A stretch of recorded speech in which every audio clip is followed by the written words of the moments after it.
চাঁদাবাজিটা গত আগের থেকে ছিল, কিন্তু গত 17 মাসে এটা একটা রীতিমতো ধ্রুপদী ক্লাসিক্যাল একটা ইন্ডাস্ট্রিতে পরিণত হয়েছে। নর্মালি ধরুন রক মিউজিক, মাইকেল জ্যাকসন গান গাচ্ছে, মাইকেল জ্যাকসন গান গাচ্ছে, তখন আপনার শরীর নাচতেছে, আপনিও নাচতেছিলেন, আপনার শরীর অঙ্গ প্রত্যঙ্গ দুলছে, রক মিউজিক। বা জেমস একটা গান গাচ্ছে, কিন্তু পণ্ডিত রবিশঙ্কর সিতার বাজাচ্ছে, তারপরে ধরেন উদয় শঙ্কর উনি নাচতেছে, বীরজু মহারাজ উনি নাচছেন। তো এইগুলোকে বলে ধ্রুপদীর সঙ্গে। তখন আপনি করেন কি, এগুলো শুনলেন চোখ বুঝে বুঝে শুনেন, ফিল করেন। তা আমাদের এই গত 17 মাসে চাঁদাবাজিটা এমন অবস্থা হয়ে গেছে যে এই চাঁদাবাজি দেখে যে আমরা যেটা বিদ্রোহ করব, বিপ্লব করব, শরীর নাচাবো, আমরা প্রতিবাদ করব, এই ভাষাটা আমরা হারিয়ে ফেলেছিলাম গত 17 মাসে। ফলে এই চাঁদাবাজিটা গত 17 মাসে এমন একটা ধ্রুপদী সঙ্গীত হয়ে গিয়েছিল, ধ্রুপদী শিল্প হয়ে গেছিল। আমরা চোখ বুঝে এইভাবে বসে থাকছি যে খুলে নিয়ে যাক না কাপড় চাপড়, খালি জাঙ্গিটা থাকুক, গেঞ্জিটা থাকুক, এতেই আমার হবে। আমাদের দেশের যে অবস্থা, রাডার তো দূরের কথা, পিছনে যদি বজ্রপাত সেট আপ করা হয় যে কিছু হইলেই ঠাডা পড়বে, ডাইরেক্ট বাংলা ভাষায় যেটাকে বলে ঠাডা, বজ্রপাত, তবুও মানুষ অপরাধ বন্ধ করে না। যে সে, আপনি চিন্তা করেন, তার আপন ভাগ্নে তারেক রহমান তাকে কিন্তু ছাড়ে নাই, সে দোতলার থেকে ফেলে দিয়ে তার মাজা ভেঙে দিছে। সত্যতাটা কি ছিল এটা তো আমাদের জানি না এখন। গ্রেপ্তারটি অপরিহার্য ছিল। প্রকৃতির একটা বিচার আছে। মানুষ যখন এই পৃথিবীতে বেঈমানি করে, মুনাফিকি করে, রক্তের সম্পর্ক অস্বীকার করে, এবং আপনি যদি কাউকে বিশ্বাস করেন, কারোর প্রতি নির্ভর করেন, ইংরেজিতে একটা শব্দ আছে রিলায়েবিলিটি অ্যান্ড ডিপেন্ডেবিলিটি। এই দুটো জিনিস যখন কোনো মানুষের উপর অর্পিত হয় এবং ওটার উপর ভিত্তি করে মানুষ অনেক কিছু করে, এবং সেখানে যদি কেউ বেঈমানি করে, মুনাফিকি করে, তখন প্রকৃতি বিরূপ হয়। এই ধরনের মানুষের যদি পৃথিবীতে সাজা না হয়, ধর্মকর্ম বলে পৃথিবীতে কোনো কিছু থাকে না। নেতা বদলায়, দল বদলায়, জন্ম নেয় নতুন দল, কিন্তু সাধারণ মানুষের ভাগ্য কি আসলে বদলায়?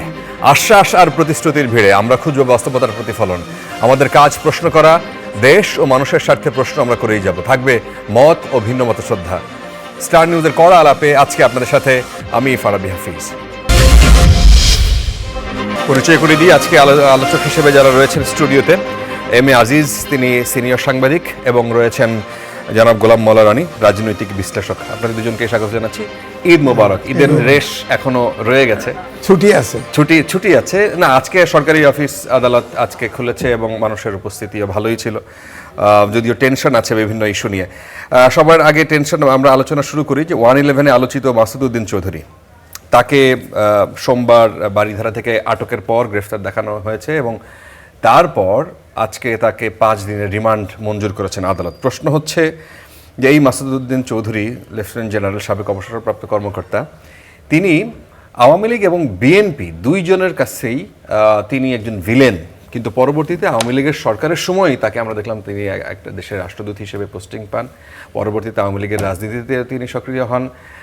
তারপরে তিনি আবার জাতীয় পার্টির সংসদ সদস্য হন, এবং যে সময়টাতে 111 আরও 19 বছর আগে বাংলাদেশে প্রধান রাজনৈতিক দল বিএনপি এবং আওয়ামী লীগের নেতৃত্বে স্থানীয় বেগম খালেদা জিয়া, তারেক রহমান, শেখ হাসিনা, এদেরকে যখন যৌথ বাহিনী দ্বারা গ্রেফতার করা হয়, অন্যান্য আওয়ামী লীগের বিএনপির সিনিয়র নেতৃবৃন্দ, যেই কমিটির মাধ্যমে এই জিনিসগুলো করা হয় তার অন্যতম প্রধান সমন্বয়ক ছিলেন হচ্ছেন জেনারেল মাসুদ। গোলাম মোল্লা রানী, আপনাকে দিয়ে শুরু করি। কেন তার গ্রেফতার এবং এই রিমান্ড গুরুত্বপূর্ণ, আপনি কিভাবে এটাকে ব্যাখ্যা করবেন? এটা কতটা গুরুত্বপূর্ণ এটা বলতে পারবো না, তবে তার এই গ্রেপ্তারটি অপরিহার্য ছিল। প্রকৃতির একটা বিচার আছে। মানুষ যখন এই পৃথিবীতে বেঈমানি করে, মুনাফিকি করে, রক্তের সম্পর্ক অস্বীকার করে, এবং আপনি যদি কাউকে বিশ্বাস করেন, কারোর প্রতি নির্ভর করেন, ইংরেজিতে একটা শব্দ আছে রিলায়েবিলিটি অ্যান্ড ডিপেন্ডেবিলিটি।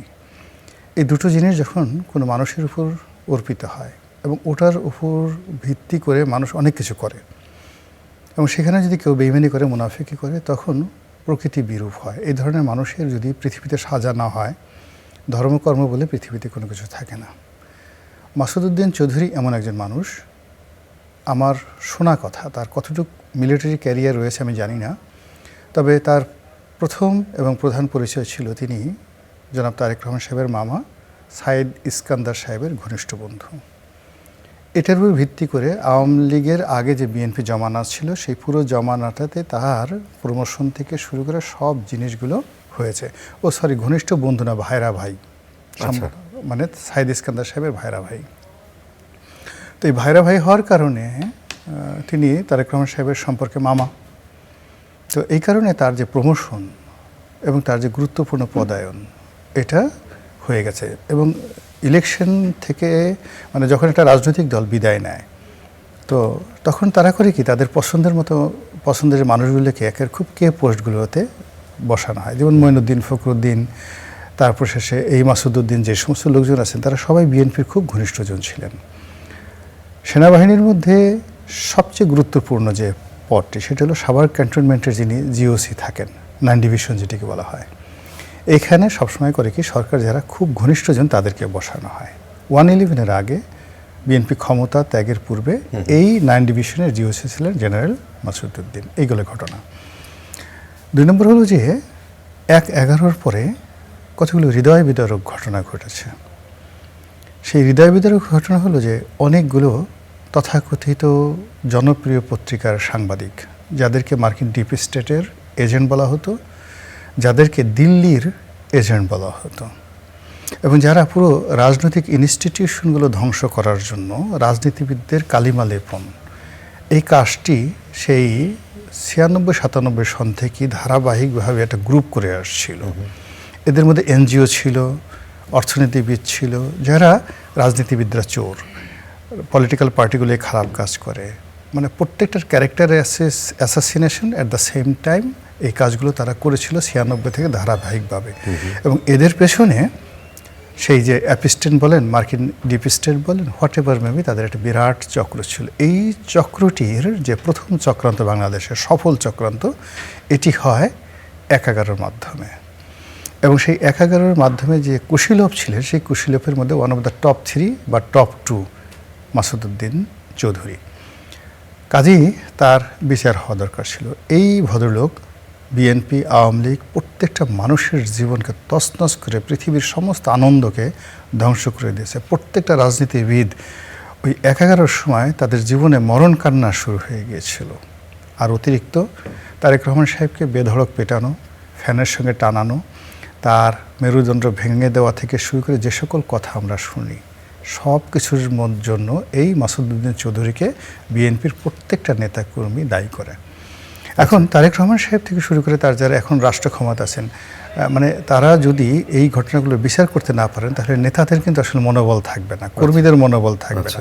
এটা জাগ্রত হওয়া দরকার। ফলে তার এই বিচারটা প্রকৃতির জন্য যেভাবে দরকার, কারণ এদের বিচার না হলে আল্লাহ রাসূলের প্রতি কারো বিশ্বাস থাকবে না। 2 নম্বর হলো এদের বিচার যদি তারেক রহমান সাহেব না করতে পারে তাহলে তার নেতৃত্ব কেউ মানবে না। ফলে এই গ্রেপ্তারটা খুবই অপরিহার্য। এখন সমস্যা হলো যে শুধু কি মাসুদউদ্দিন চৌধুরীতে থেমে থাকবে? আমার কাছে মনে হচ্ছে না, এটা বাড়তে থাকবে। এর কারণ হলো যে 1/11-র যে দুর্বিষহ স্মৃতি, সেই স্মৃতিতে তারেক রহমান এখন বেঁচে আছেন একটা জীবন্ত লাশ হিসেবে।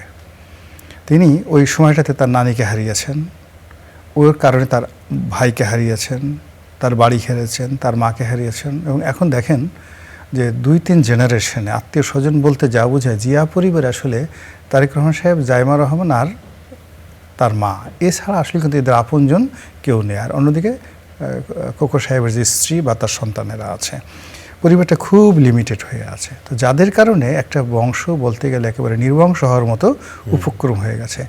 সেই বংশের প্রতিভূ তারা ক্ষমতা পেয়েছে। ফলে এখানে ক্ষমতা পাওয়ার পরে এই প্রতিশোধগুলো নেবে, এটাই হলো প্রকৃতির অনিয়ম। এটাকে কি আপনি প্রতিশোধ বলবেন? এম এ আজিজ, আপনি যদি এই বিষয়ে যুক্ত করেন। এবং একজন বিএনপির মন্ত্রী তিনি দেখলাম যে মানে শুকরিয়া জ্ঞাপন করছেন যে গণতন্ত্র হত্যাকারীকে গ্রেফতারের জন্য ধন্যবাদ। ধন্যবাদ আপনাকে, আপনিই তার পরিচয় দিলেন। অনেক সব রাজনৈতিক দলের ভিতরে সে ছিল, এবং রনি ভাইও অনেক কথাই বললেন। দেখেন, মাসুদউদ্দিন চৌধুরীকে চিনত না এমন কোনো লোক ছিল না। 111-এর সময় যে ব্যাপার আচরণ করেছে, সে তো মনে হয় যে সরকার সে চালায়, এই অবস্থা ছিল এবং প্রকৃতি কিন্তু ইয়ে করছে। এতদিন সে গ্রেপ্তার হয় নাই। 1/11-এর সময় তো তার গ্রেপ্তার হওয়া উচিত ছিল, সরি ইউনিট সরকারের সময় তাকে অ্যাভয়েড করে নাই। এখন সে গ্রেপ্তার হয়েছে, তার বিচার হবে। ধরেন যেটা রনি ভাই বললেন এটা সত্য, যে সে আপনি চিন্তা করেন তার আপন ভাগ্নে তারেক রহমান তাকে কিন্তু ছাড়ে নাই, সে দোতলার থেকে ফেলে দিয়ে তার মাজা ভেঙে দিছে। শত্রুতাটা কি ছিল এটা তো আমাদের জানি না এখন, ব্যক্তিগত শত্রুতা একটা কি হলো। অথচ ওই ফ্যামিলির ইস্কান্দার সাহেবকে ব্যবহার করে সে কিন্তু লেফটেন্যান্ট জেনারেল পর্যন্ত হয়েছে এবং সবচাইতে ইম্পর্টেন্ট জিওসি সে, কিন্তু সে এরপরে ধরেন রাষ্ট্রদূত হয়েছে, সবই তো এনজয় করেছে। এখন প্রকৃতি কিন্তু তার তো বিচার হতে হবে, এরকম অপরাধীদের বিচার হওয়া উচিত না। রাষ্ট্রদূত হয়েছেন ধরেন আওয়ামী লীগের সময়, এখন আওয়ামী লীগের সময়ও আমরা সবসময় ওনাদেরকে, যেহেতু শেখ হাসিনাকেও তারা জেলে নিয়েছিল, খালেদা জিয়াকেও তারা জেলে নিয়েছিল এবং আওয়ামী লীগের নেতাদেরকেও তারা জেলে নিয়েছিল, কিন্তু আওয়ামী লীগের সময় তাদের সমালোচনা শুনতাম, কিন্তু তাদের বিচার তো দূরের কথা, তাদের অনেক ক্ষেত্রে পোস্টিং ভালো ভালো জায়গায় না। এটা হচ্ছে কি অনেক সময় কেন হয়েছিল সেডিস্ট টাইপের লোক থাকে, ওনার যতগুলো ঘটনার সাথে, সব ঘটনার সাথে, অপকর্মের সাথে সে জড়িত ছিল, সব ঘটনার। আপনি চিন্তা করেন তারেক রহমান যতই বলেন তার তো ভাগ্নে, হ্যাঁ, তাকে যেভাবে নির্মমভাবে তার যত ক্ষতিগ্রস্ত করেছে, তার কোকো করেছে, ম্যাডামকে অনেক ইয়ে করছে, তাকে অনেক ইয়ে করেছে, অত্যাচার করেছে, সুতরাং তার তো শাস্তি হওয়াই দরকার। কারণ সে সর্বত্র, ধরেন ফখরুদ্দিন, মঈন আহমেদ, যে তারও তো শাস্তি হওয়া দরকার। এখন যদিও তখনকার সময় সরকারের ঘাড়ে চাপায় দেয়, সে তার বক্তব্য শুনেছি, সেটা তো হবে না। তিনি তো দায়িত্ব পালন করেছেন, তিনি আর্মি চিফ ছিলেন, তিনি এবং এই চৌধুরী সাহেব, মাসুদউদ্দিন চৌধুরী সাহেব, তিনি এই দুজনই মূল খেলোয়াড় ছিল। আর একজন নাম ভুলে গেছে, দুদকের ছিল, কি নাম, হাসান মাসুদ চৌধুরী। হাসান মাসুদ চৌধুরী। তিনি জেনারেল মতিন, হ্যাঁ, যারে খুশি তারে ধরে আনতো, যারে খুশি তারে দিত, একে সারা দেশ অচল করে ফেলছিল। হ্যাঁ, ব্রিগেডের বাড়ি, হ্যাঁ, তো এই ব্রিগেডের বাড়ি, কয়েকজন আর্মি অফিসার আপনার সারা দেশটাকে 1/11-এর সময় একেবারে দোজকখানা বানায় ফেলছিল। তাদের বিচার হওয়া উচিত না, এগুলো বেছে বেছে বিচার হওয়া উচিত এবং সবাইকে গ্রেপ্তার করা উচিত এবং তাদের বিচার করা উচিত। আওয়ামী লীগ কি তাদেরকে সেফ এক্সিট দিয়েছিল? তাই তো মনে হয়, রাষ্ট্রদূত করা মানে তো তাকে সেফ এক্সিট দেওয়া, তাকে তো শাস্তি দেয় নাই, কারণ তাকে তো ব্যবহার করছে। না, তখন সরকার প্রধান যিনি, প্রধান উপদেষ্টা যিনি ছিলেন, মঈন আহমেদ যিনি ছিলেন, তাদেরকে তো একটা নিরাপদে না, মঈন আহমেদ যদি বলেন, ওই সময় তো মঈন আহমেদের পক্ষে একসাথেই কাজ করছে তিনি। তারপরে ওই যে বললাম দুদুকে দায়িত্ব এটা দেওয়া হয়েছিল, তার বাড়ি, এরা তো সব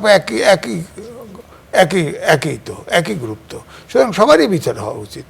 আর অন্তর্বর্তীকালীন সরকার ডক্টর মোহাম্মদ ইউনূস তার ব্যক্তিগত গ্রাস ছাড়া, তার ব্যক্তিগত শত্রু ছাড়া কাউকে গ্রেপ্তার করে নাই এবং হাজার হাজার লোক আপনি দেখেন, মোস্তাকের সময় একমাত্র আপনার জেলখানা ভরে গেছিল, আর ইউনূসের সময় জেলখানা পড়ছে। যে ইউনূসের সময় যে গ্রেপ্তার হয় আর সে বেরোয় না, গ্রেপ্তার হয় আর বেরোয় না, সবসময় জেলে গেলে মানুষ অন্তত বিচার বিভাগটা চালু থাকে, ও নির্দোষ হলে বেল পায়। কিন্তু ডক্টর ইউনূসের সময় যারা গ্রেপ্তার ঢুকেছে কেউ বেরোয় নেই, এখন বেরোতেছে কেন? আপনারাই তো অভিযোগ করেছেন ইউনূসের সময় প্রচুর মামলা বাণিজ্য হয়েছে, হয় নাই? তারা মামলা বাণিজ্য মানে যে জেলে গেছে, বের হয়ে গেছে, মামলা বাণিজ্য হয়েছে, সেগুলোতে বড় বড় কেস করছে। তো আপনি যার কথা বলছেন সে তো অনেকেই বলছে যে ডিফেক্টো প্রধান উপদেষ্টা, সে তো সব করছে, তাই না, দায়িত্ব নেবে না। এখন যদি বলেন আপনি দুদকে সবার বিরুদ্ধে মামলা দাঁড়িয়েছে, এগুলো তদন্ত করতে হবে না, বিচার তো করতে হবে, এই সরকারকেই করতে হবে। মাসুদউদ্দিন অপরাধী, তার বিচার হচ্ছে, ডক্টর মোহাম্মদ ইউনূসের বিরুদ্ধে বিচার হয়েছে না, আসিফ নজরুল থেকে শুরু করে সবার বিরুদ্ধে অভিযোগ পড়েছে, তাদের তো বিচার করতে হবে। এবং শুধু তাই না, অর্থ কেলেঙ্কারি, সবাই অর্থ লুট করেছে, এই অভিযোগটা পড়েছে।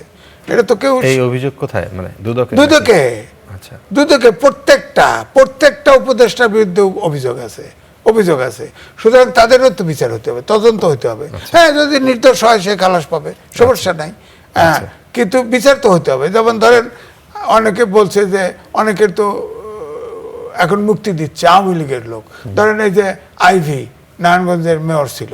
একসময় জনশ্রুতি আলোচনা শুরু হয়েছিল না, রিফাইন আওয়ামী লীগ দিয়ে করা হবে, তখন আইবির নাম আসছিল। আর আইবি শামীম ওসমানের বিরুদ্ধে সারাদিন বছর সংগ্রাম করলো, হুট করে দেখা গেল তার বিরুদ্ধে খুনের মামলা। কারণ খুনের মামলা হে কি খুন করছে নাকি, কোর্টে গেছে, বেল পায়ে গেছে, সমস্যা কি? তার এই যে বদি এবার সম্রাট, আরে শেখ হাসিনাও তাকে অন করে নাই, তার বোর্ডে নমিনেশন দিল, তাকে দেয় নাই। আপনি এবার সম্রাট তার বিচার করেন, তার ভিতরে খুনের মামলা দিছে। এখন কোর্ট তো খুন তো তালাশ করে পায় নাই, বেল দিয়ে দিছে। এখন তো এরকম তো বহু লোককে আটক করা হয়েছে, যার যেমন আমাদের সাংবাদিক পান্না আনিসকে গ্রেপ্তার করেছিল, কিছু পায় নাই, ছেড়ে দিছে, বেল করে ছেড়ে দিছে। তো আমার কথা হলো, জেলে ফৌজদারি অপরাধ করলে তার বিচার হোক, সমস্যা নাই। সে সাংবাদিক হোক, সাংবাদিক তো 200-র বেশি গ্রেপ্তার আছে, তো তা ফৌজদারি অপরাধ করলে তার বিচার করেন। কিন্তু কোনো মামলাই হিয়ারিং এ হবে না। সাংবাদিকের বিরুদ্ধে খুনের মামলা বলেন তো, ইউনুস দিয়ে গেছে। এই জন্য আমি বলছি যে স্বাধীন আইন বিচার বিভাগ যদি স্বাধীন হয়, আমরা তো চাচ্ছি, অভ্যুত্থানে তো এটা চেয়েছি, স্বাধীনতা, বিচার বিভাগের স্বাধীনতা, গণতন্ত্র, আইনের শাসন, সুশাসন আমরা তো চেয়েছি, তাই না? তো এখন আইনটা ফাংশন করুক প্রপারলি, নিরপেক্ষভাবে ফাংশন করুক, যে দোষী হলে শাস্তি পাবে। এখন ধরেন মাসুদউদ্দিন চৌধুরী বলছেন, তার তো জেল জনত্ব প্রমাণ, প্রকৃতি তাকে শাস্তি দিবে, বিচার বিভাগও লাগবে না। সে যে অপরাধ করেছে তার প্রকৃতি, এটা তো আমি তো মনে হচ্ছে যে প্রকৃতি তাকে এখন শাস্তি দিচ্ছে। তার অপরাধ তো চাক্ষুষ বললাম, আপনি বলেন নিজের মামাকে যে ছাড়ে না, তার কারণ বার করতে হবে, কেন ভাগ্নেকে ছাড়ে না। তো এই জন্য বলছি যে অপরাধ করলে প্রকৃতি, কিন্তু বিচার বিভাগে যদি শাস্তিও না হয়, প্রকৃতি কিন্তু ফাংশন। আমরা তো মুসলমান, বিশ্বাস করতে হবে যে কোনো না কোনোভাবে তাকে শাস্তি পেতে হবে। আচ্ছা, আমরা একটু অন্য প্রসঙ্গে যাই। বিএনপির মহাসচিব স্থানীয় সরকার মন্ত্রী মির্জা ফখরুল বলেছেন যে দলের নেতাকর্মীদের ঠিক রাস্তায় রাখতে পেছনে রাডার ফিট করার কথা বলেছেন। প্রশ্ন হচ্ছে যে একজন অভিজ্ঞ রাজনীতিক হিসেবে আপনার কি মনে হয় যে এটি তৃণমূলের কোন্দল দমনের ক্ষেত্রে এই রাডার কার্যকর, এবং আদর্শ ফিট না করে রাডার ফিট করা, এটা আসলে গোলাম মোল্লা রনি, আপনি জিনিসটাকে কিভাবে দেখেন এই বক্তব্যকে? এটা একটা কথার কথা উনি বয়স্ক মানুষ বলেছেন। আমাদের দেশের যে অবস্থা, রাডার তো দূরের কথা, পিছনে যদি বজ্রপাত সেট আপ করা হয়, যে কিছু হইলেই ঠাডা পড়বে, ডাইরেক্ট বাংলা ভাষায় যেটাকে বলে ঠাডা, বজ্রপাত, তবুও মানুষ অপরাধ বন্ধ করে না। আমরা জানি যে এই অন্যায় করলে, অবিচার করলে শয়তান ধরবে, ভূত ধরবে, জিবরাইল এসে মেরে ফেলবে, কিয়ামত আজরাইল আসবে, মানে নানা রকম বিপদ আপদের কথা শুনি, কিন্তু অপকর্ম তো বন্ধ হচ্ছে না। যেখানে মানে গিয়ে যদি বলা হয় চাঁদা দে, সারাদিন পরিশ্রম করে একটা রিক্সাওয়ালা 500 টাকা উপার্জন করে, একটা লোক সারা মাস চাকরি করে হায়েস্ট 10,000, 15,000, 20,000, 50,000 টাকা ইনকাম করে, সেখানে একটা অস্ত্র গিয়ে ধরলে, একটা দোকানে ধরলে যদি 1 লাখ 2 লাখ টাকা পাওয়া যায়, এটার যে মজা, এটার যে আনন্দ, এটার যে তৃপ্তি, এটা মির্জা ফখরুল সাহেবের কথায় কাজ হবে না। সে বলবে দরকার মির্জা ফখরুল সাহেবরে এটা কিছু করবো, হ্যাঁ, রাডার ওনার পিছনে লাগাই দেবো, তবুও এই চাঁদাবাজি বন্ধ হবে না। এখানে আসলে কথাবার্তা বলার সাথে অ্যাকশন, যে মানে সরকার যে সত্যিকার অর্থে চাঁদাবাজি বন্ধ করতে চায়, দলীয় যে শৃঙ্খলা ফিরিয়ে আনতে চায়, এটা প্রমাণ করতে হবে। মূল 2 নম্বর হলো যে এখানে যে মির্জা ফখরুল প্রধানমন্ত্রী, মানে ওনাদেরকে তো আসলে গত 17 বছর বা 20 বছর যাবৎ দলীয় নেতাকর্মীরা খুব ভালো করে চিনেন। তারা রাতারাতি কেউ এখন মানে সুপারম্যান হয়ে যাননি, তারা আগের মতোই আছে। এই মির্জা ফখরুল সাহেব এক জায়গায় দাঁড়ানো ছিলেন, তার সামনে ছেলেরা ধাক্কাধাক্কি করেছে, এবং 2-4টা ধাক্কা ফখরুল সাহেবের নিজের গায়েও লেগেছে। তারপরে বিএনপির অনেক নেতা সেই ধাক্কাধাক্কির মধ্যে সে সামাল দিতে না পেরে দৌড়ও দিয়েছে, অসংখ্য ঘটনা। তো নেতাকর্মীরা তো জানে যে এদের আসলে কতটুকু ক্ষমতা আছে। এদের এখন এই রাষ্ট্র ক্ষমতা পাওয়ার পরে তাদের প্রধানতম বৈশিষ্ট্য হলো যে they have a auxiliary power, an auxiliary power, সেটা হলো রাষ্ট্র ক্ষমতা। এখন সেই রাষ্ট্র ক্ষমতা আসলে এখানে মুখের কোনো বক্তব্য নয়, এখানে রাষ্ট্র ক্ষমতা হলো আপনাকে প্রয়োগ করতে হবে। তো সেই প্রয়োগ করার জন্য তাকে নির্দেশনা দিতে হবে, রাষ্ট্রীয় বাহিনীকে। এখন মির্জা ফখরুল সাহেব রাডার বলার দরকারটা কি? তিনি তার বাহিনীকে বলবেন অমুক অমুককে ধরে ফেলো, তার বিরুদ্ধে মামলা করো আর ডাইরেক্ট তার বিরুদ্ধে অ্যাকশন করো।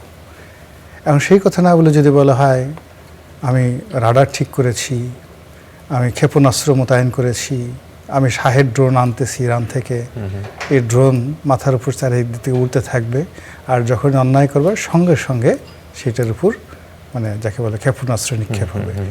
এইগুলোতে আসলে বিএনপি যারা নেতাকর্মী যারা অপকর্ম করছে তাদের কিছুই হবে না, বরং তারা জোরে একটা নিঃশ্বাস ছাড়বে যে মানুষ এই যুগে এমন হয়, এই কবি দিয়ে দেশ কি করে চলবে। আচ্ছা, আপনি চাঁদাবাজির কথা তুললেন, আপনি একে জনপ্রিয় বিকাশময় শিল্প বলেছেন। বলেছেন যে বাংলাদেশে চাঁদাবাজি কি এখনো পূর্ণ বিকাশ ঘটেনি, যেই অবস্থায় গেছে দেশ আর কত বিকাশ হবে, মানে বিকশিত চাঁদাবাজির অবস্থা কেমন হবে? মানে এটা কে বলেছে? এক জায়গায় দেখলাম মানে চাঁদাবাজিকে আপনি জনপ্রিয় বলেছেন। আমাকে আমার কথা?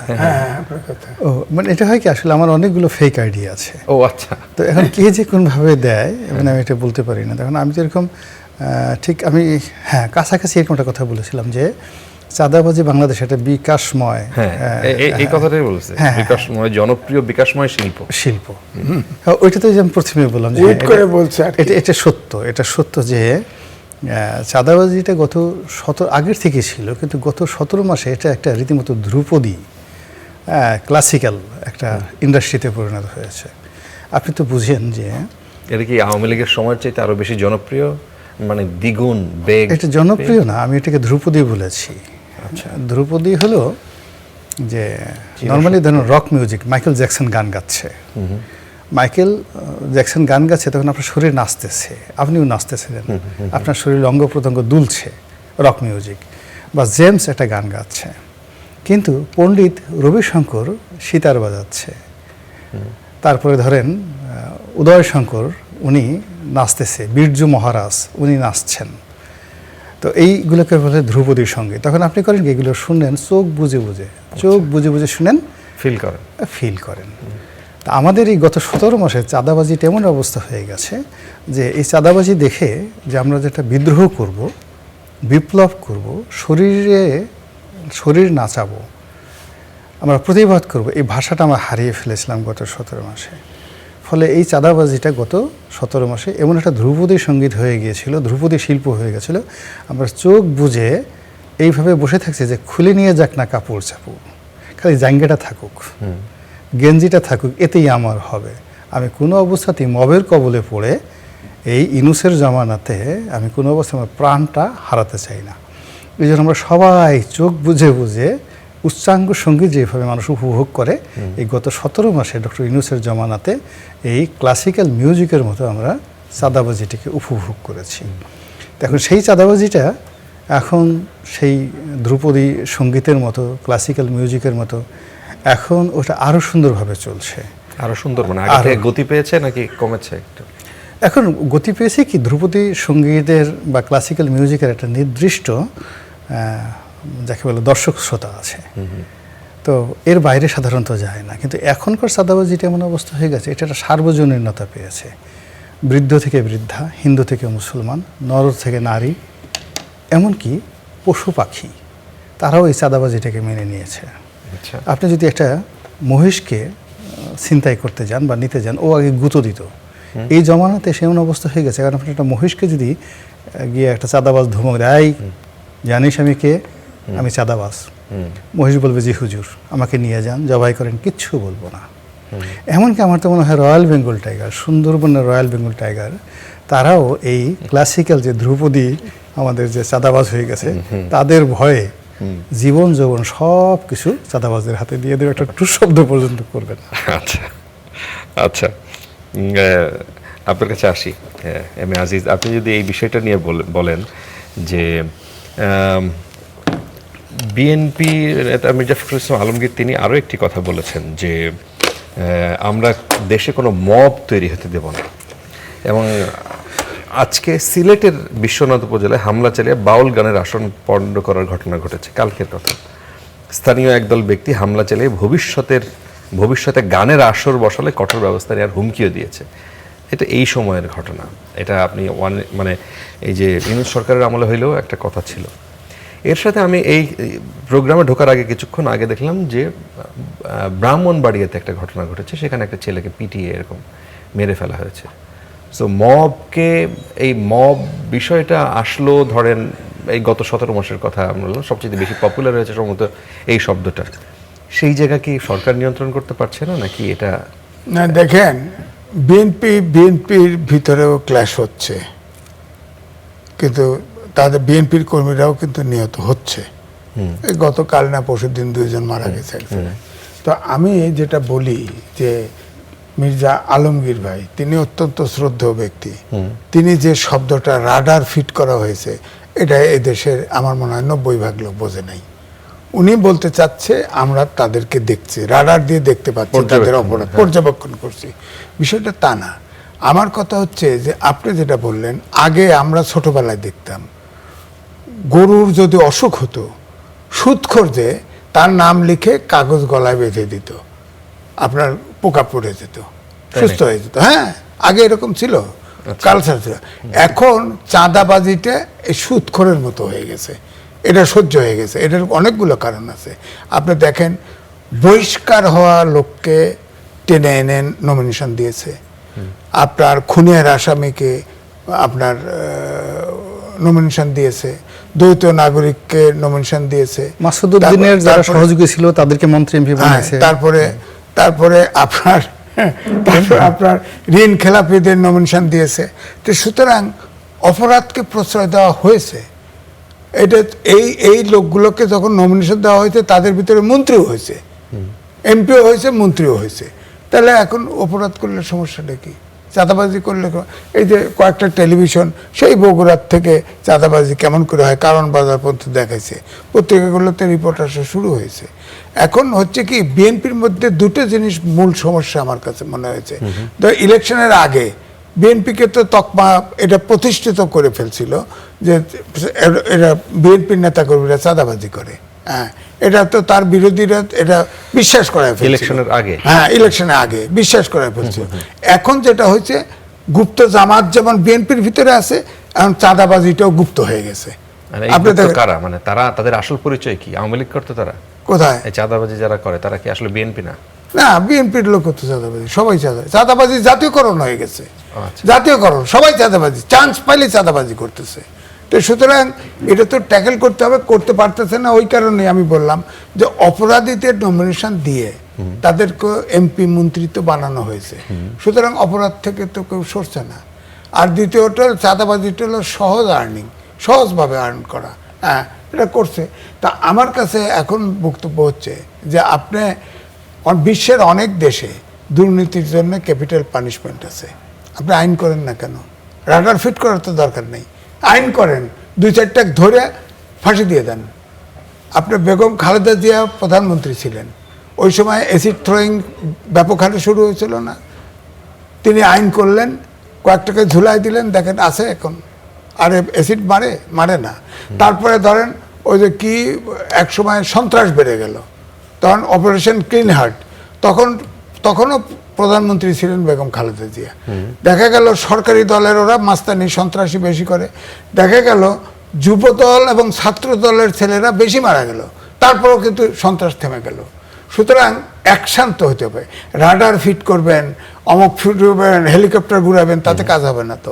আপনি আইন করেন, যাদেরকে বহিষ্কার করবেন তাকে জেলে পাঠান, সোজা জেলে পাঠান। হ্যাঁ, এবং প্রত্যেকের বিচার করে আগে আইন করেন।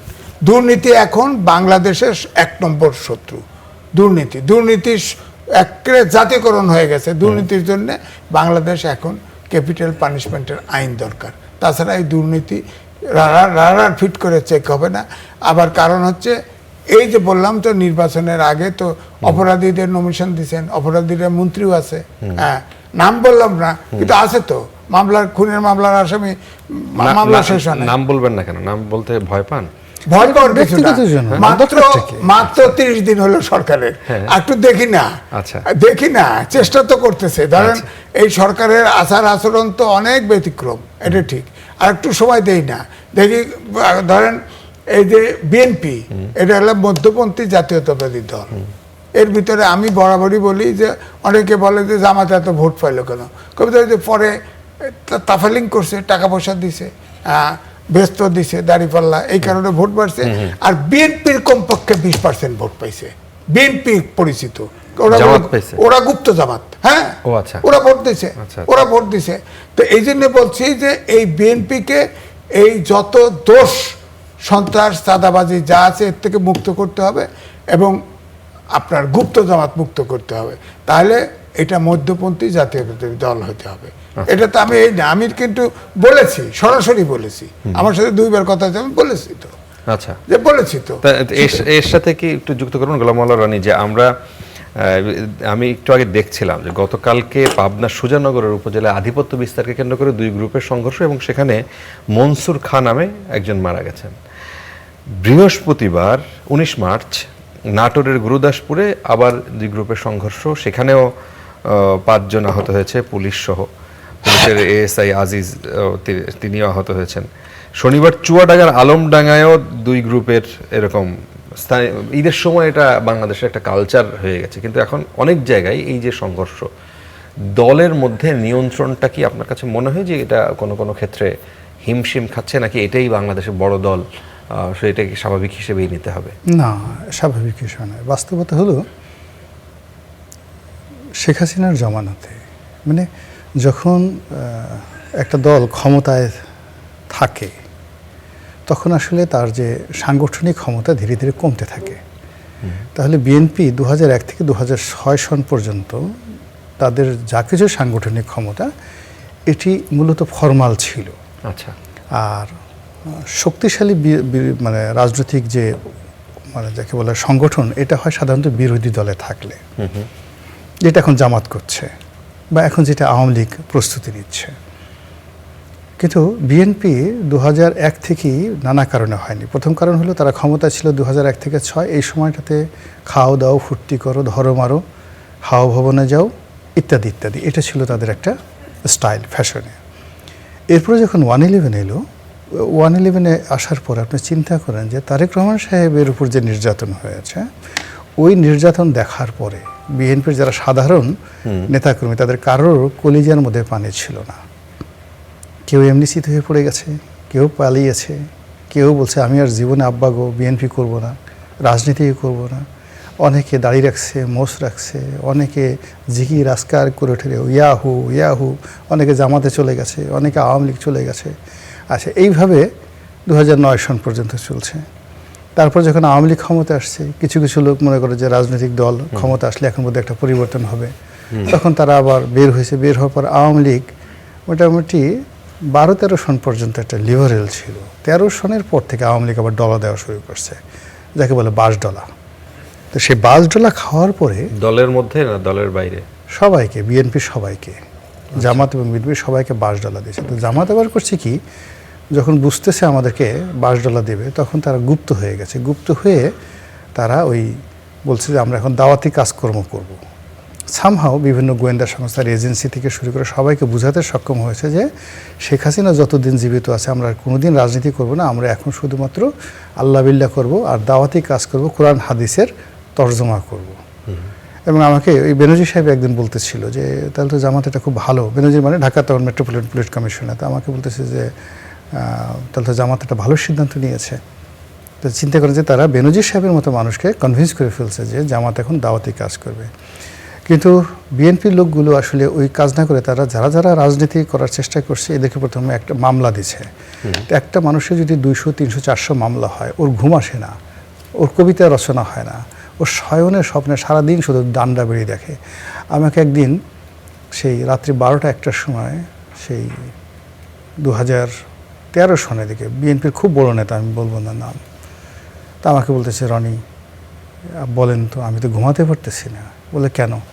বলে আমি শুধু শয়নের স্বপ্নে ডান্ডা বেরিয়ে স্বপ্নে দেখি, কবে আমার এখান থেকে ধরে নিয়ে যায়। সারা জীবন রাজনীতি করছি, প্যান্ট শার্ট পরছি, তা ওই কয়েদির পোশাক পরা, হাতে পায়ে ডান্ডা বেরিয়ে পড়া, ওই অবস্থা আমাকে কোর্টে উঠাচ্ছে, এটা দেখতে কেমন লাগবে। এই টেনশনে আমার খাওয়া দাওয়া সব বন্ধ হয়ে গেছে। কি পরামর্শ দিলেন? না আমি আমি শুধু শুনলাম সেই কথাগুলো। মানে আমি এটা বললাম যে এরকম একটা সাইকোলজিক্যাল অবস্থা 2013 সনে হলো। তো 13 সনে যদি এই অবস্থা হয় তাহলে 15, 16, 17, 18 সনে কী অবস্থা হয়েছে? একটা ছোট্ট কাহিনী বলি। বিএনপির খুব সাহসী নেতা, যে কজন আছে ওয়ান অফ দ্য টপ 3 সাহসী নেতা। তো সে সম্ভবত 2018 বা 21-22 সনের ঘটনা।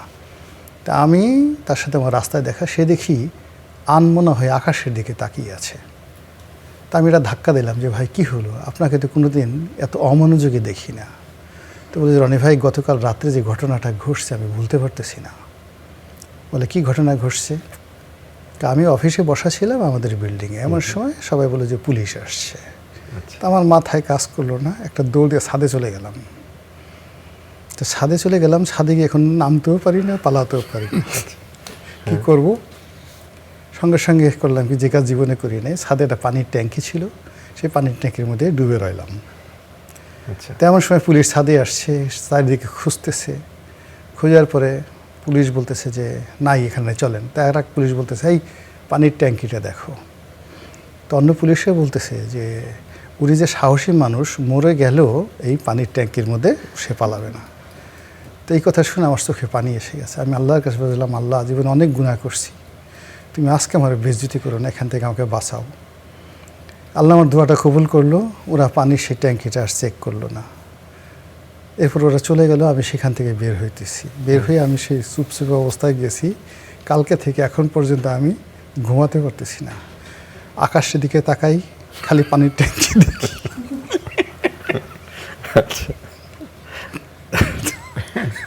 তো এরকম ঘটনা মানে আপনারা মানে সাক্ষী অনেক অসংখ্য ঘটনা। তো এখন ওই যে দেখেন, তো এরকম চাপের মধ্যে পড়লে কোনো সাংগঠনিক ক্ষমতা থাকে না। প্রত্যেকটা লোক ভীত ছিল, সন্তুষ্ট ছিল। এখন যে সমস্ত লোক লাভ দিচ্ছে, এরা সবাই পুলিশের একটা বাঁশি শোনার সঙ্গে সঙ্গে চিত হয়ে পড়ে যেত। এটা হলো রিয়ালিটি। এদের অর্থনৈতিক ভিত্তি, ব্যবসা বাণিজ্য নষ্ট হয়েছে, অনেকের ঘর সংসার নষ্ট হয়ে গেছে, অনেকের ছেলে মেয়ে অমানুষ হয়ে গেছে, অনেকের মা মারা গেছে, জেলে গেছে, মায়ের লাশটা পর্যন্ত দেখতে পারেনি। ফলে তারা ভগ্ন হৃদয়, ভগ্ন শরীর। ফলে এই অবস্থাতে একটা আইসিইউ রুগীকে যদি আপনি বের করে বলেন এটা দৌড় দাও, হ্যাঁ, বা মাইক টাইসনের সাথে একটু মারামারি করো, তখন ওর জন্য যেরকম একটা অবস্থা হয়ে যায়। এখন এই যে বিএনপির লোকদের কাছ থেকে যদি আপনি খুব বেশি, সেই এখন চেঙ্গিস খানের সেনাবাহিনীর মতো আচরণ আশা করেন, তা হবে না। এরা যেরকম কাজ সেরকমই করতে চায়। ফলে কোনো সাংগঠনিক কোনো কিছু নেই, নাথিং, কোনো কিছু নেই। আচ্ছা, এম এ আজিজ, আমরা একটু অন্য আরেকটা প্রসঙ্গে কথা বলতে চাই। তেলের দাম আজকেও ঢাকা বিভিন্ন জায়গায় বন্ধ করে দিয়েছে। আপনার রাজশাহীতে আমরা দেখলাম যে পাম্পগুলো বন্ধ হয়ে গেছে, অনেকগুলো পাম্প।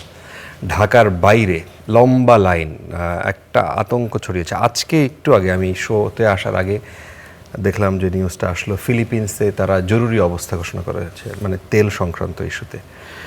বাংলাদেশে স্থানীয় সরকার মন্ত্রী বলেছেন যে যুদ্ধটা আমাদের খুব ক্ষতি করছে, তেলের দাম বাড়বে, জিনিসপত্রের দাম বাড়বে, এগুলোকে সয়ে নিয়েই আমাদেরকে সামনের দিকে এগিয়ে যেতে হবে। তেলের দাম বাড়বে কি না, মানে এখন পর্যন্ত সরকারের যে সিদ্ধান্ত ইরান যুদ্ধকে কেন্দ্র করে, আপনার কি মনে হয় যে সরকার সঠিক পথেই আছে এবং সামনের দিন নিয়ে আপনার কোনো শঙ্কা কি কাজ করছে? দেখেন, সরকার কি করবে বলতে পারবো না, কিছু করার নাই। কারণ আমার কাছে মনে হয়েছে ইরান, ইসরায়েল বা যুক্তরাষ্ট্র এই যুদ্ধ লম্বা হবে। লম্বা হলে কিন্তু তেলের ক্রাইসিস হবে। তবে আজকেও আমি শুনলাম আমাদের পররাষ্ট্র প্রতিমন্ত্রী বলল যে, এবং আমি জ্বালানি মন্ত্রীকেও বলতে দেখলাম যে তেল ক্রাইসিস হবে না, কারণ ইন্ডিয়ার থেকে, ভারত থেকে আমরা গ্রিন সিগন্যাল পেয়েছি, আমরা পাইপলাইনে তেল পাবো, তারা তো রাশিয়ার থেকে তেল আনবে। যদি এটা আনতে পারে তাহলে হয়তো ক্রাইসিস কিছুটা ওভারকাম করতে পারবো। তবে তেলটা হচ্ছে কিন্তু জীবন এবং জীবিকার লাইফলাইন, এটা মনে রাখতে হবে। তেলের ক্রাইসিস যখন সারা বিশ্বে হবে, সারা বিশ্বে কিন্তু মুদ্রাস্ফীতি হবে, তার কিন্তু ঝাপটা কিন্তু বাংলাদেশেও লাগবে। সুতরাং তেল যদি সারা বিশ্বে দাম বেড়ে যায়, আমাদের দেশে তেল যদি পাইও, আলাদাভাবে কিন্তু বাঁচতে পারবো না। তেলটা এমনই বিষয়। সুতরাং এটা হলো তেল, বললাম যে জীবন চালান, বাজার ব্যবস্থা বলেন, সব কিছু তেলের উপর নির্ভরশীল। হ্যাঁ, ধরেন এই যে লাইট ব্যবহার সব জায়গায় তো, ইন্ডাস্ট্রি বলেন, সব কিছু নির্ভর করে। তা আমার কাছে এইটা মনে হচ্ছে যে, এবং ইরানের যে ভয়েস শুনতে পাচ্ছি, তারা তো অনেকগুলো শর্ত দিয়ে ফেলছে, যে শর্ত না হলে তারা কোনো আলোচনা করবে না, যুদ্ধও বন্ধ করবে না। তারা তো 3টে শর্ত দিয়েছে। একটা হচ্ছে যে তারা আর কোনো স্যাংশন দিবে না, এটা বলতে হবে, এবং তারা ইসরায়েলে তাদের মানে ফিলিস্তিনিদের স্বাধীনতা দিতে হবে, হ্যাঁ, 1। 2 হচ্ছে তারা এগ্রিমেন্ট করতে হবে আজীবন কোনো নিষেধাজ্ঞা দিতে পারবে না, তাদের ব্যাপারে কোনো। তো সুতরাং এখন তো তারা তো ইরান ভাবতেছে তাদের যে প্রথম যে আমেরিকার যে স্ট্যান্ড ছিল যে রিজিম চেঞ্জ, তারা বুঝে ফেলছে যে রিজিম চেঞ্জ করা সম্ভব না, কারণ স্তরে স্তরে রিজিম তৈরি করা আছে। এক গ্রুপ মেরে ফেলবে, আর এক গ্রুপ আসবে, আর এক গ্রুপ মেরে ফেলবে। আর ইরানের সুবিধাটা হচ্ছে তাদের যে আপনার, এটা ঠিক, ইসরায়েলের যে সক্ষমতা আছে, সামরিক সক্ষমতা বা যুক্তরাষ্ট্রে আলাদাভাবে আছে, ইরানের কিন্তু নাই। সুতরাং কিন্তু ইরানের সুবিধাটা হচ্ছে 2টা। একটা হচ্ছে ধরেন রাডার যে বানায়, সেই একটা রাডার বানাইতে ইরানের যে খরচ হয়, এবং রাডার এমন আধুনিক, মারে পূর্ব দিকে যায় পশ্চিম দিকে, যা ইচ্ছে তাই, এবং একটা রাডারকে যদি ইন্টারসেপ্ট করতে হয় তাহলে আমেরিকার 3টা ড্রোন লাগে, এবং একটা ড্রোনের চাইতে কমপক্ষে 4 থেকে 5 গুণ খরচ বেশি ওইটা। সুতরাং এখন কিন্তু আপনি দেখেন ইরান যেহেতু সামরিক সরঞ্জামে কমতি আছে, তারা কিন্তু টার্গেট, যেমন কাতারে রাডার ছিল, এই রাডারটা কিন্তু ফেলে দিছে, রাডারটা আর কাজ করতেছে না। একটা আপনার ক্যারিয়ার ছিল শিপে, ক্যারিয়ার কিন্তু বোম মেরে দিছে, অর্থাৎ টার্গেট করতেছে। আর ইরানের যে অবস্থা, ইরানে আপনার ধরেন 51টা আপনার প্রদেশ আছে, এবং প্রায় 150-150-র মতো শহর আছে, শহর, এবং এই শহর হচ্ছে সব বধ্যভূমি, পাহাড়, মালদ্বীপের মালভূমির পাশে। সুতরাং এখানে তো কোনো পদাতিক বাহিনী, ট্যাঙ্ক, লরি যাইতে পারবে না, উপর থেকে বঙ্গিম করবে। তারা এখন সব আগে যেমন ছিল, বিভক্ত ছিল, এখন ওই জাতি বিভক্ত নেই, তারা মরতে প্রস্তুত। তারা, আমার ধারণা যে এটা আমেরিকা যেমন আফগানিস্তানতে হাত গোটাইছে, ভিয়েতনামে 30 বছর ফাইট করে হাত গোটাইছে, এখানেও ইরান যে জায়গায় স্ট্যান্ড নিছে, তাতে করে ইরান থেকেও তাদের হাত গোটাইতে হবে। কিন্তু এতে কিন্তু বিশ্ববাসী কিন্তু এই তেলের কারণে ক্ষতিগ্রস্ত হবে, কারণ হরমুজ প্রণালী এটা কিন্তু আপনার ইরানের, এবং তারা এটা মাঝে মধ্যে বন্ধ করবে, মাঝে মধ্যেই ছাড়বে। আমরা শুনি যে আমাদের বাংলাদেশের কোনো জাহাজ যদি আসতে চায়, আসে পড়ছে তো ইতিমধ্যে 4টে আসছে আগে, তারা বলছে যে যদি আগে ইনফর্ম করে তারা বাংলাদেশের জাহাজ ছেড়ে দিবে বলছে। এখন কতটুকু ছাড়বে, এখন যুদ্ধ যদি শুরু হয়, এখন আমেরিকাও তো তাদের ইরানের ভিতরে যায়, তারা এই অবস্থায় বাংলাদেশের ইকোনমিতে কি ধরনের প্রভাব পড়তে পারে? এটা তো বহুমাত্রিক সমস্যা দাঁড়াবে।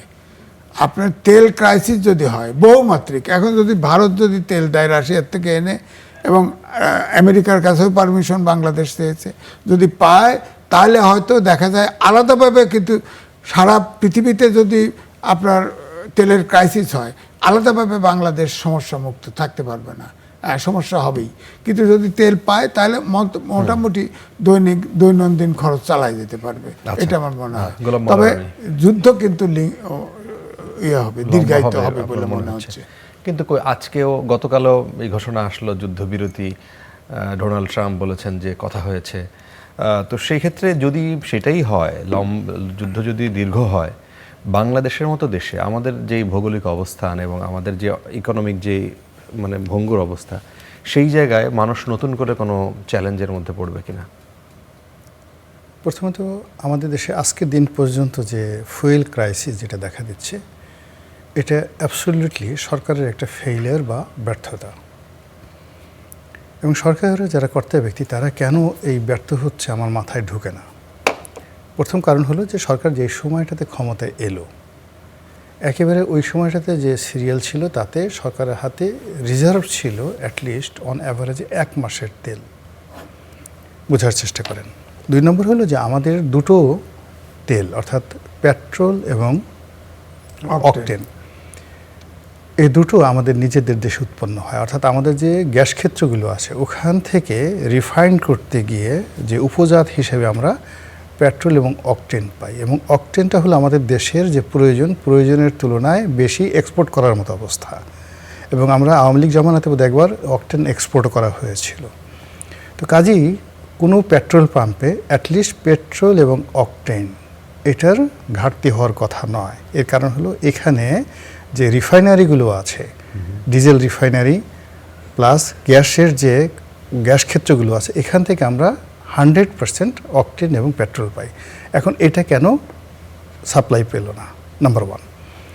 নাম্বার 2 হলো ডিজেল। সবচেয়ে ব্যাপক মাত্রায় হলো আমাদের ব্যবহৃত হয় ডিজেল।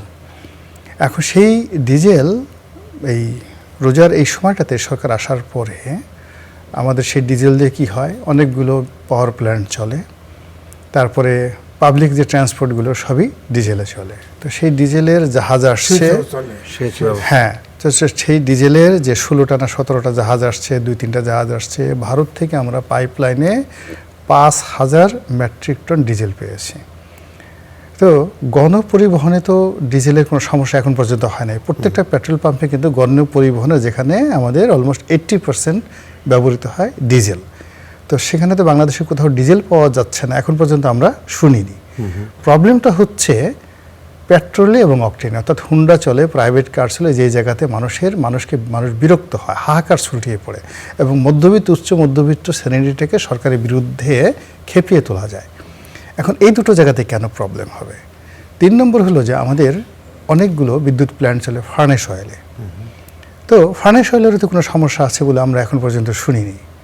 এরপরে এলএনজি, যেটাতে সমস্যা হওয়ার কথা, সেটা হলো এলএনজি। কাতার প্রোডাকশন বন্ধ করে ওই তো বলছি, তো এলএনজিতে আমাদের আসলে প্রবলেম হওয়ার কথা, কিন্তু আপনি গিয়ে দেখেন যে এলএনজি নির্ভর যে সকল বিদ্যুৎ প্ল্যান্ট আছে প্লাস এলএনজি নির্ভর যে সকল পেট্রোল পাম্প আছে, সব জায়গাতে পর্যাপ্ত, মানে যে সকল গাড়ি এলএনজিতে কনভার্ট করা হয়েছে তারা সবাই তেল পাচ্ছে। তাহলে এখানে জনাব তারেক রহমান সাহেবের সরকার, তারা যে একটা ব্লু প্রিন্টের আন্ডারে একটা চক্রান্তের মধ্যে পড়ে গেছে এই পেট্রোল এবং অকটেন নিয়ে, এটা আমি একেবারে তামার পাতে লিখে দিতে পারি। এ কারণ হলো এখানে তো সমস্যা হবে এলএনজি নিয়ে, কাতার থেকে আমি এলএনজি আনি, এলএনজিতে সমস্যা নেই, সমস্যা হবে ফার্নেস অয়েল নিয়ে, সমস্যা হবে ডিজেল নিয়ে। কিন্তু যেটা আমাদের নিজস্ব বাই প্রোডাক্ট, নিজস্ব দেশে পর্যাপ্ত আছে, প্রতিদিন উৎপন্ন হচ্ছে, সেটা নিয়ে কেন সমস্যা হচ্ছে? This is my problem. এটা আমার মাথায় ঢুকছে না। এখানে বিদ্যুৎ মন্ত্রী অন্যান্য যারা আছেন, এবং আমি মনে করি যে নতুন একেবারে একটা নবজাতক সরকার, এই নবজাতক সরকারকে যদি বাসর রাত্রে বিড়াল মেরে প্রতিপক্ষরা সেই মধ্যবিত্ত উচ্চ মধ্যবিত্তদের ক্রোধের মুখে ফেলে দিতে পারে, এই সরকার আর দাঁড়াতে পারবে না। 1। 2 নম্বরে হলো যে এই ডিজেল এবং পেট্রোল নিয়ে বিদ্যুৎ মন্ত্রী, জ্বালানি মন্ত্রী এবং অন্যান্য মন্ত্রীরা যে সকল অনাহত আনএক্সপেক্টেড যে কথাগুলো বলেছে, সেই কথাগুলো এমন অবস্থা হয়ে গেছে যে এই সরকার ফালতু কথা বলে, এই মন্ত্রীদের কোনো ওয়েট নাই, এদের কোনো কানেক্টিভিটি নাই, তারা গণবিচ্ছিন্ন। এরা যে কথাগুলো বলে তার সঙ্গে বাস্তবের কোনো মিল নেই। এক মন্ত্রী বলতেছে, যদি আপনি পেট্রোল না পান আমাকে ফোন দিয়েন, আমাকে জানান, আমি পেট্রোলের ব্যবস্থা করব। এই কথা শুনে মানুষের মেজাজ ঠিক থাকে না। তো এরকম জিনিসগুলো হচ্ছে, এবং এখানে এই জিনিসগুলো যত দিন বাড়বে এই সমস্যাগুলো তত বেশি প্রকট হবে। আজকের এই সময়টাতে আপনি ঢাকা শহরে যদি ধরেন, 2.5 কোটি মানুষের মধ্যে, ঢাকা শহরের 2.5 কোটি মানুষের মধ্যে অ্যাটলিস্ট 1.5 কোটি মানুষ শহরের বাইরে চলে গেছে। তো 1 কোটি মানুষ আছে, 1 কোটি মানুষের মধ্যে যদি গাড়ির আপনি চলাচল ধরেন, ঢাকা শহরে গাড়ি হুন্ডা চলাচল ধরেন, আমার কাছে মনে হয় না যে 10% গাড়ি চলাফেরা করছে। অনলি 10% গাড়ি চলাফেরা করছে, বাকি 90% গাড়ি চলাফেরা করছে না। আজকের দিনে ঢাকা শহর থেকে শুরু করে, অর্থাৎ ঈদের পরের দিন থেকে আজকে কেন পেট্রোল পাম্পে পেট্রোল থাকবে না? আজকে কেন বেশিরভাগ পেট্রোল পাম্পগুলোতে পেট্রোল নাই? আবার কোনো কোনো পেট্রোল পাম্পে মাইকিং করে বলা হচ্ছে যে এখানে পেট্রোল নাই, অকটেন নাই, এবং এইগুলো আবার ইন্টারনেটে ছেড়ে দেওয়া হচ্ছে। এটা তারেক রহমান সাহেবের সরকারকে স্যাবোটাজ করার জন্য আমি মনে করি একটা গ্রুপ সেখানে কাজ করে যাচ্ছে। ওনারাই তো অভিযোগ করছেন, ওনারা যদি না পান, পেট্রোল পাম্পের যারা মালিক তারা সেটাকে দিবেন কিভাবে? কিন্তু এখানে মাঝখানে কারা মূল বিরুদ্ধে এইভাবে মূল ব্যাপারটা হলো যে এখানে একটা সিন্ডিকেট আছে, এটা তো আমার দায়িত্ব নয়।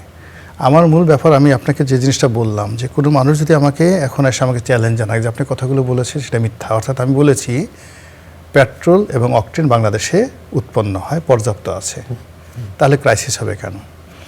2 নম্বর হলো যে ঢাকা শহরে 100টা গাড়িটার মধ্যে গত 4-5 দিন যাবৎ মাত্র 10টা গাড়ি চলছে। তাহলে কেন পেট্রোল পাম্পে পেট্রোলের জন্য লম্বা লাইন থাকবে? তারপরে আমি যেটা বলছি যে পাবলিক ট্রান্সপোর্ট যেখানে আছে, যেগুলো লং যাত্রা, সেখানে সমস্যা হচ্ছে না, প্রাইভেট গাড়িতে কেন সমস্যা হচ্ছে? এবং পেট্রোল পাম্পে গিয়ে উচ্চবিত্ত, মধ্যবিত্ত, ভদ্র থেকে শুরু করে অল্প, মানে সবাই অপমানিত এবং লাঞ্ছিত হচ্ছে। একজন ভদ্রলোক যাচ্ছে, সে সচিব হোক যা হোক, তাকে বলছে 20 লিটারের বেশি দেওয়া যাবে না। তো ওই লোকটা যে সরকারের প্রতি বিরক্ত হয়ে যাচ্ছে, আপনি তো দ্বিতীয়বার তার মান আর ভাঙাতে পারবেন না। এখন তারেক রহমান সাহেব বন্ধের দিন অফিস করছেন, লোকজন একটা ব্যাড কমেন্ট করে বলবে, আরে বেটা, আমার মতো গাড়িতে তেল না থাকলে বোঝা যেত যে আপনি কিভাবে গিয়া অফিস করেন, এসির মধ্যে বসে থাকেন, আপনার তো কোনো সমস্যা নেই, আমার তো সমস্যা আছে। তো এরকম হাজার হাজারো ঘটনা ঘটছে, যেটা কিনা এই সরকারের একটা মিসম্যানেজমেন্ট। এবং আরও একটা ঘটনা বলি, দেখুন যমুনাতে প্রধানমন্ত্রীর একটা সংবর্ধনা অনুষ্ঠান হয়েছে ঈদ উপলক্ষে। বাংলাদেশের ইতিহাসে এমন অব্যবস্থাপনার বিশ্রী বিশৃঙ্খল কোনো রাষ্ট্রীয় অনুষ্ঠান ইতিপূর্বে হয় নাই। আপনি গিয়েছিলেন নাকি? পেপার পত্রিকা যা দেখেছে, আমার যাওয়ার দরকার নেই। 8,000 লোকের দাওয়াত করেছে, যারা গেছে 1,003 লোক ভিতরে ঢুকতে পেরেছে, বাকি লোকগুলো বাইরে ঢুকতেই পারে নাই। এরপরে যারা ঢুকছে, ডক্টর মোহাম্মদ ইউনূস উনি প্রকাশ্যে মিডিয়াতে বলছে যে আপনার ঢোকার পরে, অর্থাৎ আমি এই ভিতরে ঢুকছি, এবং উনি তো জানেন যে এসএফের প্রোটোকল নিয়ে তিনি ঢুকছেন। তো উনি এসএসএফের প্রোটোকল নিয়ে ঢোকার পরে সেই যমুনার ভিতরে ঢুকে ওনার মতো মানুষকে তারেক রহমান সাহেবের দরবারে, মানে কাছাকাছি যেতে কত, 200 গজ, 100 গজ, নট মোর দেন দ্যাট।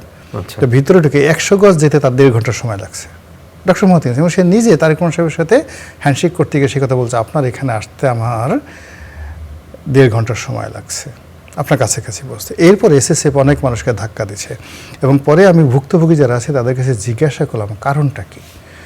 কারণটা হলো যে ওনার সামনে যেমন দেখা গেল যে 500 লোক সিরিয়ালে আছে, ওই যে 500 লোক ওনার সাথে হ্যান্ডশেক করে সে কিন্তু আর যাচ্ছে না, ওখানে তারা দাঁড়ায় থাকতেছে। বাসে চন্দ্র দর্শন যেভাবে আছে না, যে আকাশের চাঁদ দেখতেছি, আমি এই মহামূল্যবান ছেড়ে যাব না, এই পরশ পাথর ছেড়ে যাব না, মরে যাই মনে হয় যেন ওইটা নিয়ে থাকবো, একটা কেবলামুখী। তো এই যে অবস্থা, একটা অব্যবস্থাপনা ওখান থেকে শুরু হলো, আর এখন এই যে এখন চলছে হলো তেল নিয়ে। ফলে এই সরকার কি করে আগাবে বলেন? আপনি ওই যে উনি বলছে রাডার সেট আপ করছে, হ্যাঁ, একসময় দেখছেন কবে জামাতের আমি রাগ করে বলে, রাগ তোর রাডার, গোষ্ঠী মারি তোর রাডার, এই কথা বলে ফেলে কি হবে, ভাইরাল হয়ে যাবে কথাবার্তা। আচ্ছা, আমরা শেষ করতে হচ্ছে। অনেকগুলো ছোট ছোট বিষয় ছিল, আমরা সেগুলো নিয়ে কিছু আলাপ করতে পেরেছি, কিছু করতে পারিনি। আপনাদের দুজনকেই ধন্যবাদ আমাদের সাথে আজকে আলোচনায় যুক্ত হওয়ার জন্য। দর্শক, আজকে করা আলাপ এই পর্যন্তই শেষ করি। সবার জন্য অনেক শুভকামনা।